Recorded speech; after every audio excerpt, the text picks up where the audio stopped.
What conversations did you have at the booth this year?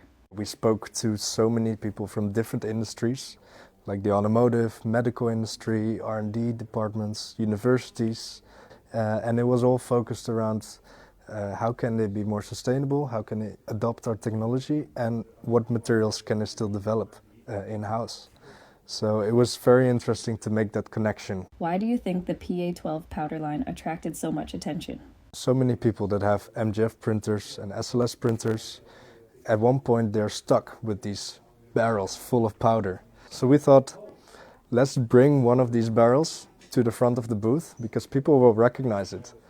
And this actually happened. So people made the connection and then they saw behind it a system that was recycling this autonomously. What trends stood out to you across the show floor?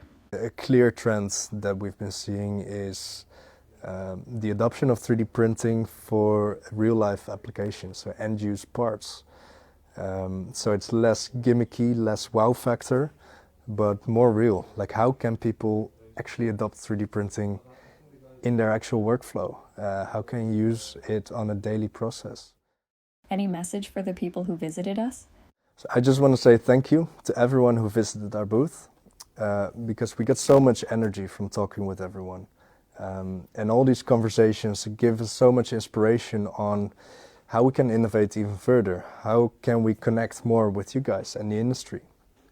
So yeah, we look very much forward to seeing you again next year.